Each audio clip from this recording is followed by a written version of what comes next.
Movie recap here. Today I am going to explain sci-fi and action film called In Time. Spoilers ahead. Humans are genetically engineered to stop aging on their 25th birthday. After that, you get one more year to live unless you earn more time.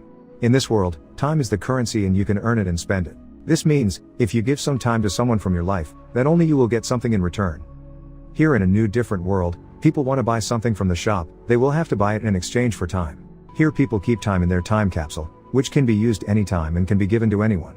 This is story of Will Salus, a young man of 28-year-old, who lives with his mother, who looks much younger than him, because after 25 years, their age stop, though that same day it's his birthday and she turns 50. Will live in Ghetto City. The people of this city are poor, they all have maximum time of 24 hours. All of them have to buy time by working every day, otherwise their life will end. Will's mom gives him 30 minutes for lunch, from her life by grabbing Will's arm. By grabbing each other's arm, they can transfer time in each other clocks. Also his mom say that, I have work today, that's why, I will not come tonight. You meet me at bus stop tomorrow. Will agree with her and say that, when you come back, we will celebrate your birthday. Will goes to work. When he going for buy coffee, he sees that the price is increased, where coffee price was 3 minutes, now that prices is 4 minutes. After work, Will goes to bar, where he meet his friend Borel, but Borel is always drunk and he really doesn't matter. Will sees a drunk rich man with a 100 year of time in his watch. Will sees another man, who is a man work for Fortis, who steals others' time and kills them. Will goes to rich man and tell him for leave from here, and someone is going to steal his time and kill him. He does not pay attention to Will's words. At that moment, Fortis appear and take everybody out of the bar, except for the rich guy. These men want all that time, so they are going to fight for it doing what seems like a strange arm wrestling, but he was so drunk, he first goes to the toilet. There Will appear to save and hide him from the bad guys during the night. This man name is Henry Hamilton. Henry has a time of 116 years. He asks Will, how old are you? Will says 28 years. Henry says, my age is 105 years. Actually Henry lives in the city named Greenwich. All the rich people live there, and they all live for thousands of years. That's why, he would have lived 105 years and has more time for 116 years, but he has no desire to live. He wants to finally die, that's why he came to the most dangerous neighborhood, to get drunk in a bar. Henry tells the reason, why taxes and the cost of living, are getting higher and higher, is because, in order to let the rich live forever, the poor must die, not everyone can live forever. At morning, while Will was sleeping, Henry gives him 106 years, and left a note that says, don't waste my time. He saves few minutes for himself, and goes and sits on top of a bridge.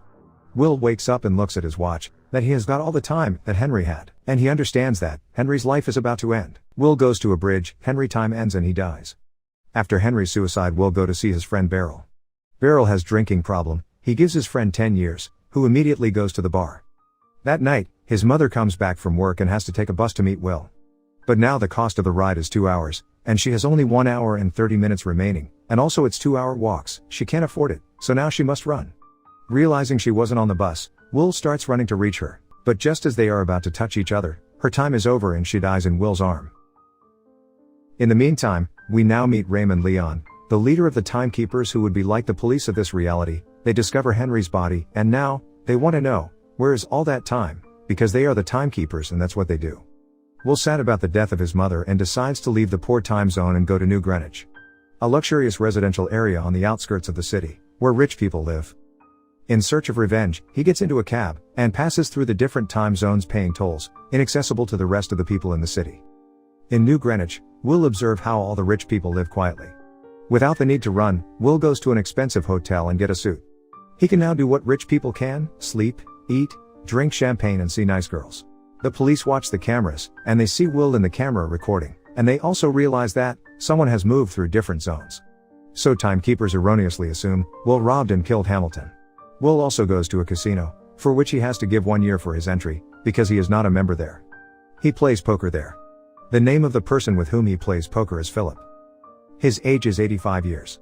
He gives time on loan to people in Greenwich. He also has a daughter, whose name is Salvia. When there is a game going on between Will and Philip, Will bet all the years of his life, and save only 30 seconds for him, but before his time out, he wins. And in this game, Will wins 10 times a year than before. Sylvia invites him to a party tomorrow night, so Will buys a super expensive car and goes to the party. Philip introduces her mother, his wife and his daughter Sylvia. She talks and dances with him. She knows he came from the ghetto. Will take her to the beach, which is at her house backyard, and they go into the sea. After some enjoyment they come back at party. Then the police arrive and interrogate Will. He explains that Henry Hamilton gave him 109 years and the rest he won in gambling, but the police don't believe him, so they take his time in capsule and only leave him 2 hours, explaining it does not belong in Dayton. At that moment, Will escapes and kidnaps the rich guy's daughter. The cops follow him, but he lost them. Now Will's time is running out and he asks Salvia for giving him 1 hour from her time, but Salvia refuses to transfer the time and she says that you killed Henry Hamilton. Send me back to my house. But Will does not agree, and then their car gets into an accident and both of them faint. Both of them are now in Ghetto City. After the crash, the mafia guys show up and steal the girl's 100 years time, but they hear a police siren so they have to leave. Salvia and Will regain consciousness, so Salvia looks at her watch, that she has only half an hour remaining. Will asks him to sharing the time. Will gives her a few minutes from his time and now both of them leave the area. Will attempts to get some time back from Borel, but his wife Greta tearfully explains that he has drunk himself to death. Now they have only 30 minutes left and they will die after time over. But Salvia has 2 expensive earrings. They manage to get a day each by selling Sylvia's earrings. Will calls Salvia's father to demand a 1,000 year, and he also talks to Raymond. Raymond tells him that even if you get the time, you will not be able to use it, which means Raymond will kill Will by him. So Will says that it is okay. If it is so, then tomorrow morning, on the timeline of Dayton Company from where people buy the time, give these 1,000 years time among people. Then they go to his house, and Sylvia asks some questions about his family. He tells her that his mother timed out and his father was a fighter. So there he explains how his father used to win the fights. He would wait until the moment when his time was about to run out, and when the opponent looked at his clock and lost his attention, he would turn his arm around and end up winning. The next morning, they were waiting for her father to send the time for the rescue, but he didn't send it. Will releases Sylvia anyway, so Will tells Sylvia to call her dad, to pick her up. It was all finished, so he gives her a gun to defend herself while talking on the phone. While Sylvia is talking to her father, the timekeeper shows up and pulls a gun on Will, but she shoots him. Will sees that his time is about to run out on his watch as well. Although Raymond can take time at any time, but Will is going to take his car, so Will gives some time too, so he can survive. Now Salvia is also criminal for timekeepers, so his father tries to bribe Raymond, but he refuses to take it. Will and Sylvia stop a cab, steal some time, take the car and spend the night there. Now committed to ending the system, Will and Sylvia rob Weiss's time banks, giving the extra time capsules to the needy, because Sylvia's father has many places where he lends time to poor people at very high interest rates. In 5 days they already did 6 robberies. Meanwhile, Fortis continues to murder and loot the people of the ghetto, and now they are going to try to catch Will, as the police is offering a 10-year bounty. Meanwhile, Will and Sylvia go to a hotel and rent out all the rooms, so no one can bother them, where they try to love each other.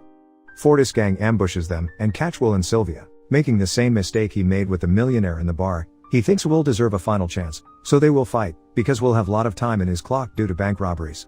Will seems like he's going to die, but using the same technique his father used, he waits for the opponent to lose focus, and Will manages to time out Fortis in an arm wrestling match, and then shoot his thugs. After this, Will and Salvia run away from hotel, because the police also come there. Will tells Salvia that all this about giving money away to the poor is useless, because the rich just increase the interest rate on loans, increase the cost of living. He and Sylvia then decide to rob her father's vault of a 1 million years capsule. They go back to New Greenwich to see Mr. Philippe. Sylvia seems to give up, but Will infiltrates as one of the bodyguards and they take Mr. Philippe to steal 1 million years. Mr. Philippe has his password as the birthday of his other daughter, so they easily steal a 1 million years capsule, but before leaving, Mr. Philippe tells them that, for a few to be immortal, many must die. No one should be immortal, if even one person has to die. All the cops panic because they've stolen 1 million years, so they start chasing Will and build a barricade of cars to keep him out of the ghetto city. Raymond follows them in the car. He looks at his clock, and realizes that he has only 44 minutes left. Raymond calls and asks for sent his salary to him, which is in the form of time. Will gets to the ghetto and the police crash his car. But Will gives the time capsule to a poor girl, so she shares the time with the rest of the people of the ghetto.